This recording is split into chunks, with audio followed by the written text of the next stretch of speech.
Too many years I spent putting square pegs in circular holes. I didn't know myself. Why would I come here to live a life stuck in a mold and be bought and sold? I'm ready to be who I came here to be. I'm ready to be everything that I am, everything that I am, the I am. I am the I am, I am the I am. I am the I am, I am the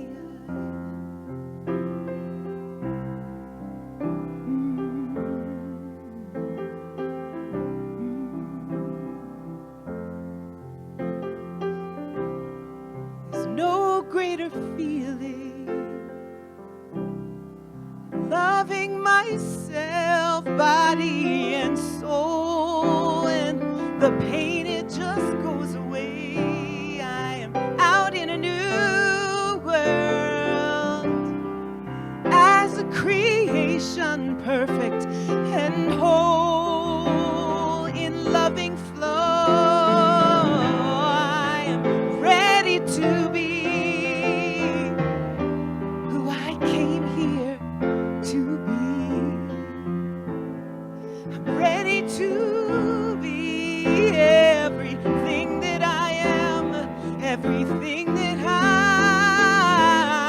am ready to be who I came here, who God made me to be. I am ready to be everything that I am, everything that I am, the I am.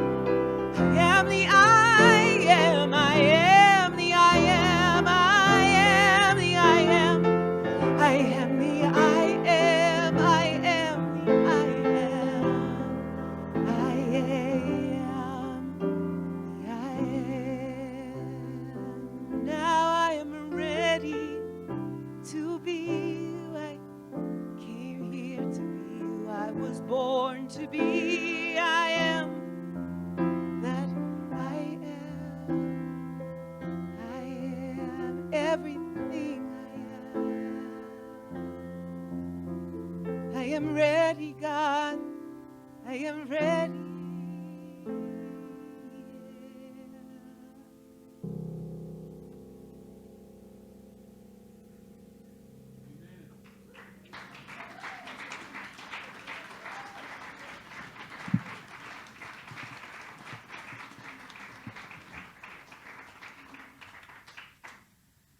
Okay, I don't usually come and get into tears, but that was so beautiful, Laura. Oh my God. I love Laura and I love that song, and oh my gosh, can we give her some more love? Just. And Ron on the piano. Whew, everything that I am, everything that I am. Well, the question is, are you ready to be who you came here to be? Or perhaps you have also been attempting for years to put square pegs in circular holes, not knowing who you are, but believing what you've been told and being stuck in some mold. Are you ready to be who you are, who you came here to be? And so the question is, who are you? Who are you really? See, we have these costumes, these roles, these parts that we play. And to tell you the truth, everything that you believe about yourself was given to you. Who you think you are was told to you by some other being. How, you're a boy, you're a girl.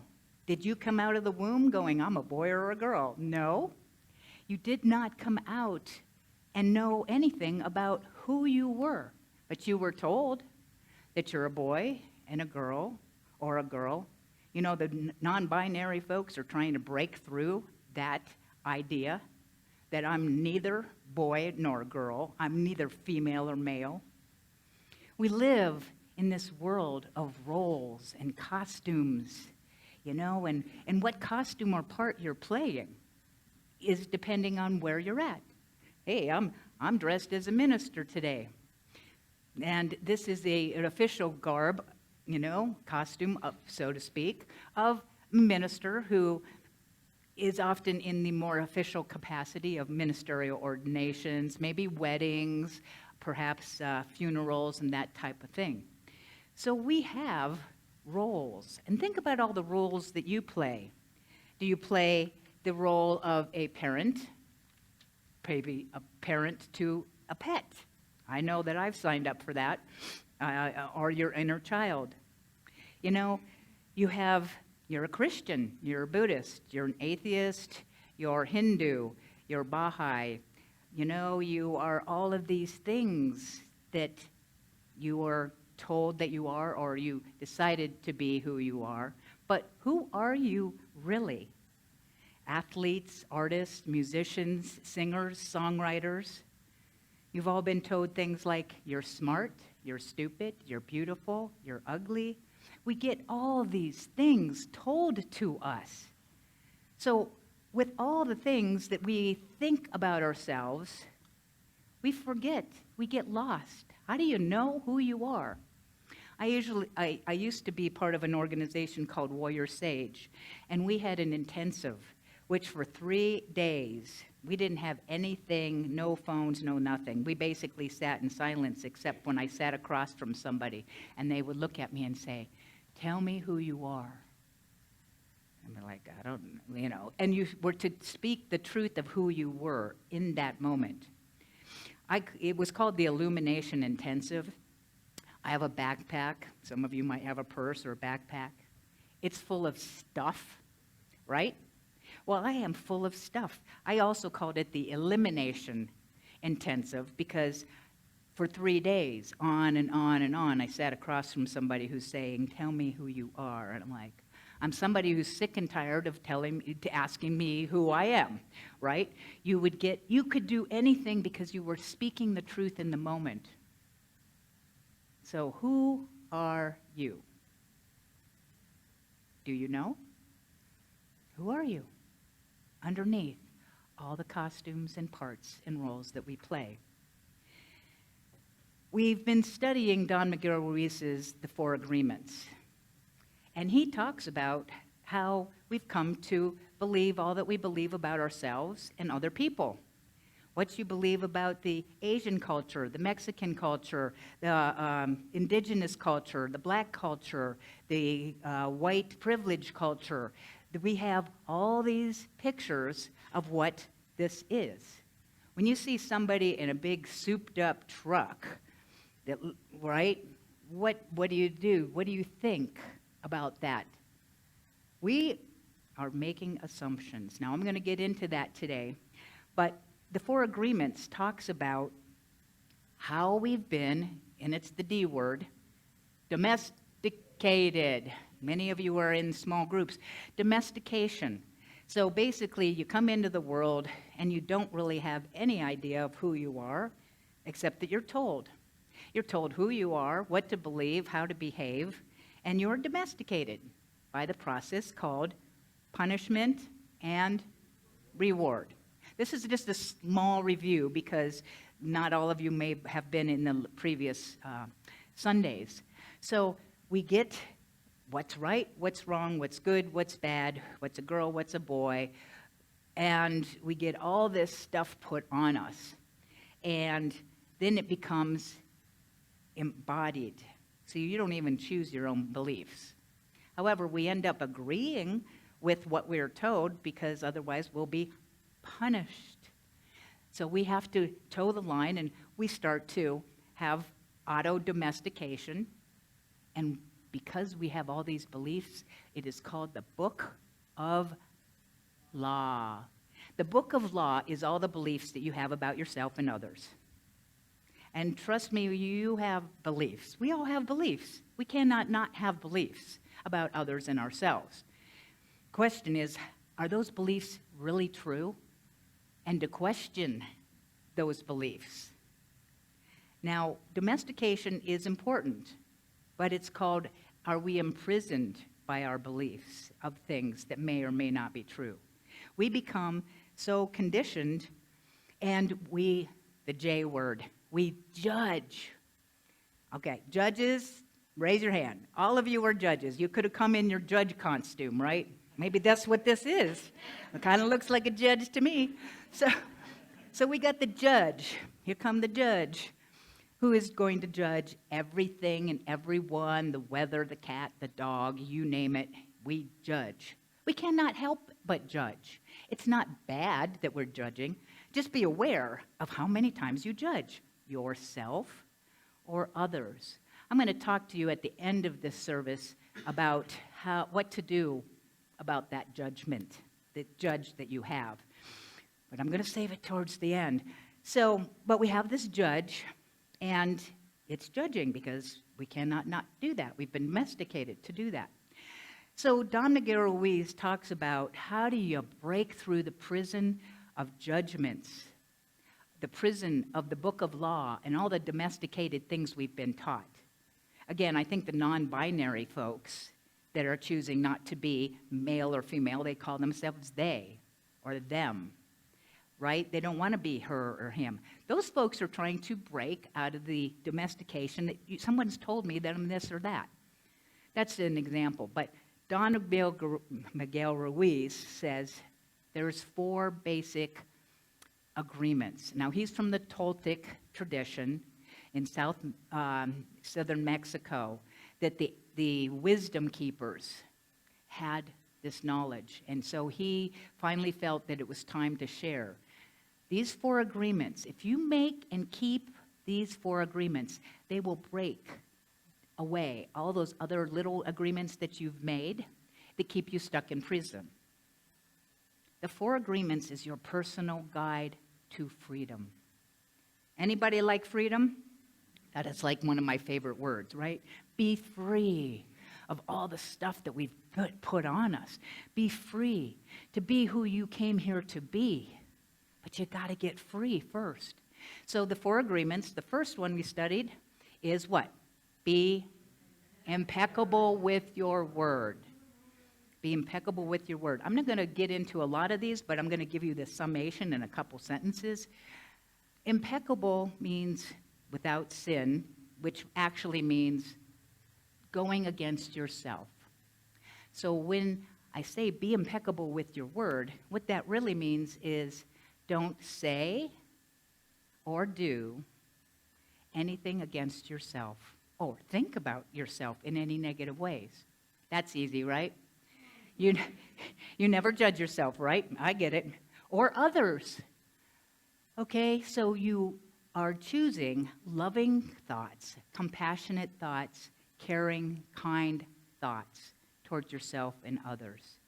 When you catch yourself judging, and you will, because you can't help but judge, you've been domesticated, you catch yourself and go, oh, look it, I was just judging. And what I really want to do is remember, I gave you a line, it was called, I forgive myself for judging somebody as less than the divine. Okay? Because we are the divine in expression, whether you believe it or not.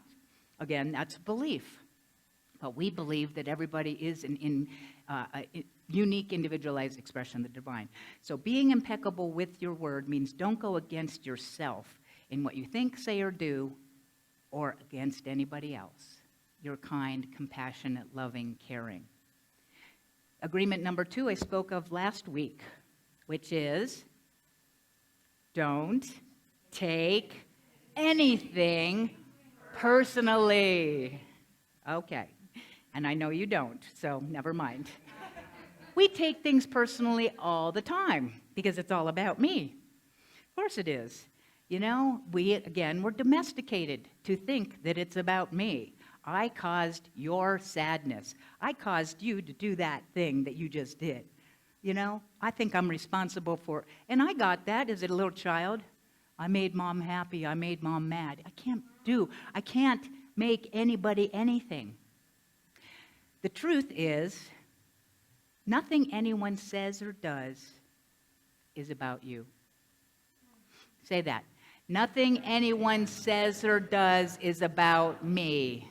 That's right. Okay? So when somebody says you're wonderful, they're actually saying that they're wonderful, you know? Or if they're saying you're really lazy, okay? It's not you that's lazy. I'm talking about an aspect of myself that I'm projecting onto you, and that's not the truth of you. So the line I like to use when I notice that someone is saying something to me, I can say, "Isn't that interesting?" It's not even about me. Now, it's not easy, perhaps, to not take things personally, especially when it's directed to you, at you, right? This is a practice. This is not something you'll get and walk out of here. Well, if you do, that's awesome. If you walk out of here today and go, "I'm never taking anything personally again," just notice when you do. Then remind yourself, it's not about me. Isn't that interesting? Kids in I used to substitute teach, used to come up to me and go, "Laura said this about me." I would look at them and go, "She's just talking about herself." And they'd look at me like, I don't know what she just said, but they'd go off and play again. They just had to do their tattletale thing, right? So now we're going to agreement number 3, which is don't make assumptions. Are you going to turn down the heat? Thank God. Thought I was having a major hot flash personal summer, which the heat's on in here. Yeah, so don't make assumptions. Who makes assumptions? Thank you. Should see everybody's hand, even though you can raise it in your mind. We make assumptions because it's just like judgments. We're always making assumptions. Do you know why we make assumptions all the time? It's because our minds are trained they want to know everything, okay? I want to eat from the tree of good and evil, the knowledge of good and evil. We have minds that are set up to know stuff. And because we don't know stuff, we make stuff up, right? We're making up stories all the time. We're good storytellers, and that's the part about assumption that we're going to talk about today, is that we make assumptions all of the time. Don Miguel Ruiz, in the Third Agreement, says we have the tendency to make assumptions about everything. The problem with making assumptions is that we believe that they're true. The definition of assumption, and it's in here, let's see. Don't make assumptions. The definition is a thing that is accepted as true or is certain to happen without proof. Okay? So we think something is true, but there's no proof of it. We're assuming such. He says, the problem is that we believe that our assumptions are true. We could swear that they're real. We make assumptions about what others are doing and thinking, and we often take it personally. Whenever we're making assumptions, we're asking for problems and trouble. He goes on to say that we only see what we want to see and what we want to hear. You have a filter. I have a filter, right? This is what I hear you say. What you said probably was something different, but I'm listening for what I want to hear you say, right? We do this. We see and we hear things that we want to see and hear, and we miss some of the other stuff because I'm not interested in that, right? So we have the habit of dreaming with no basis in reality.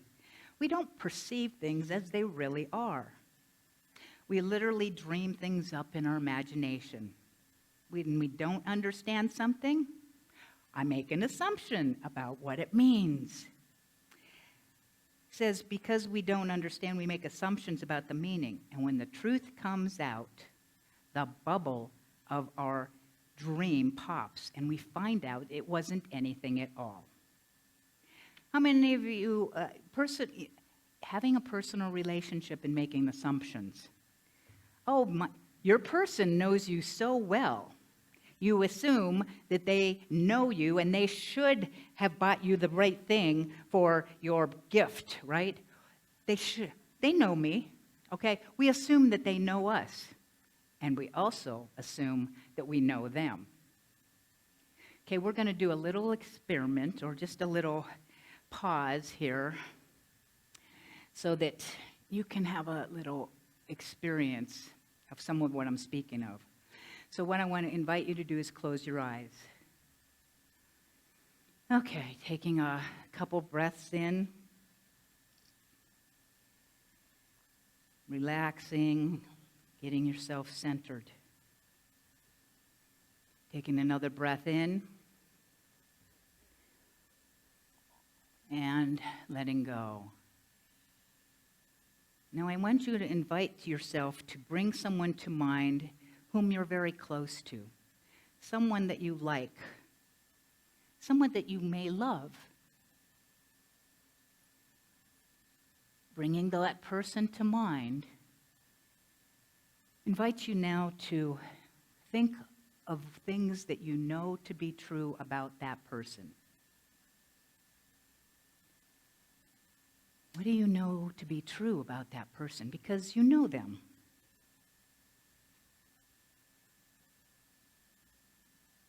So just notice your thoughts about what you know about that person. They're this, they're that.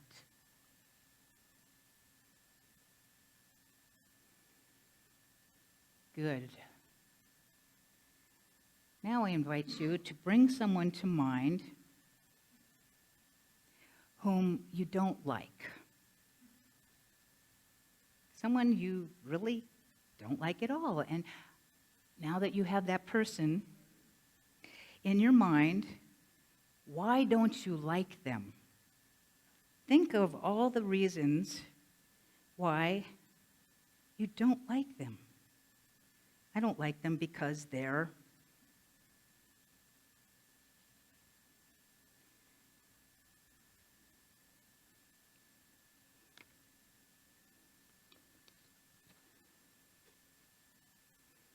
good. Just notice. Now I invite you just to let all that go and bring yourself present and open your eyes.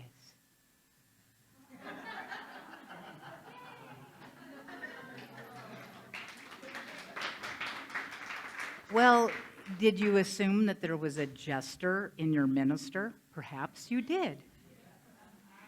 Okay. So we make assumptions about ministers. Assumptions when someone goes, oh, you're a minister, you're a reverend?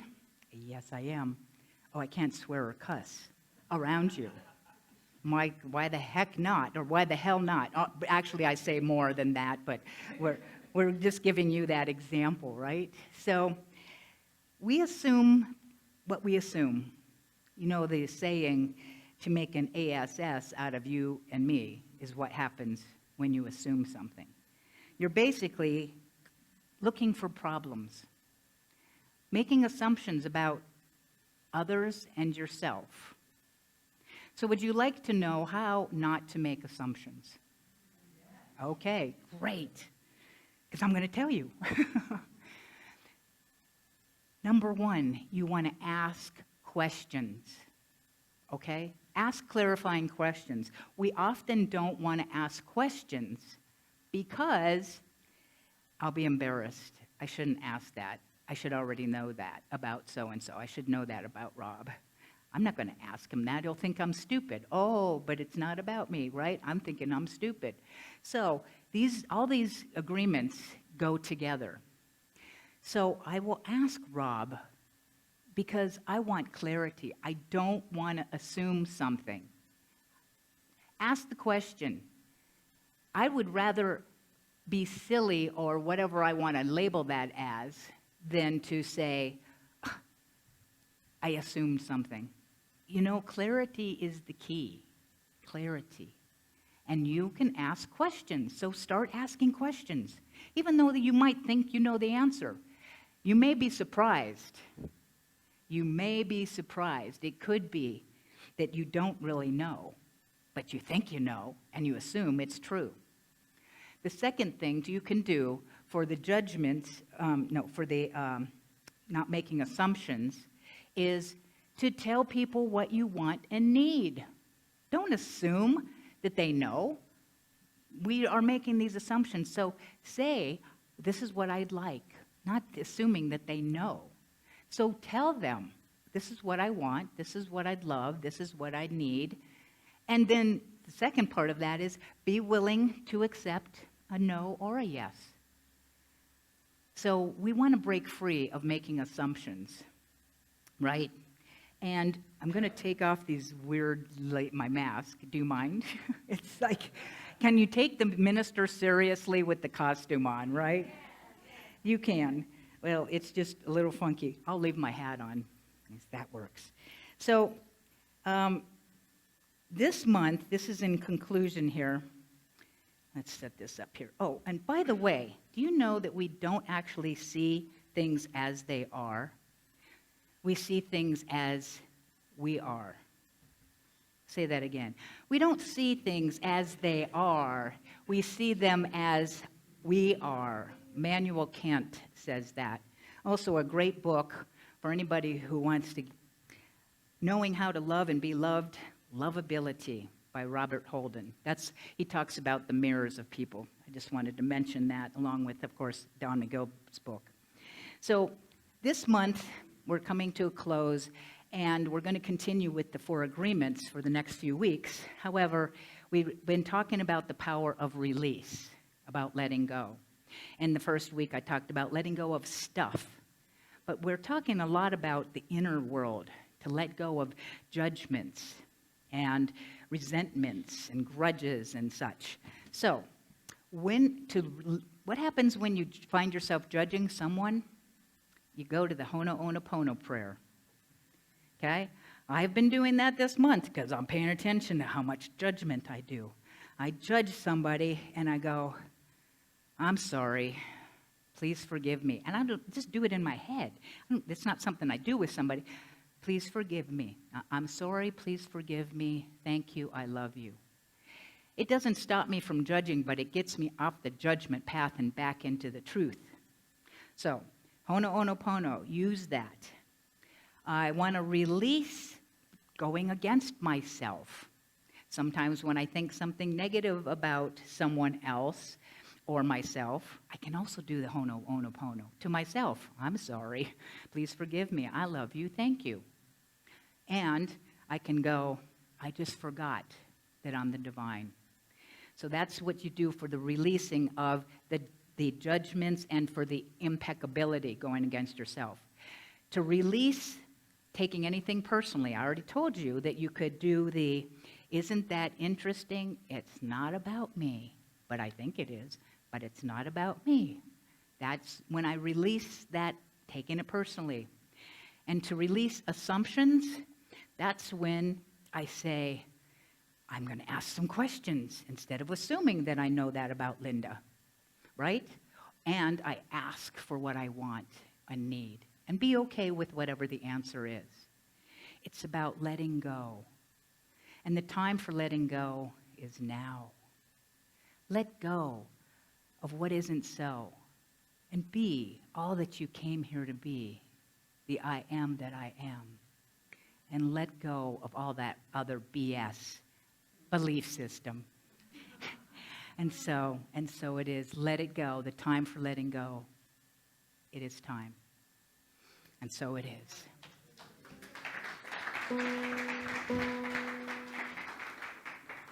Nice setup, Reverend Liz. I think it's time for the letting go.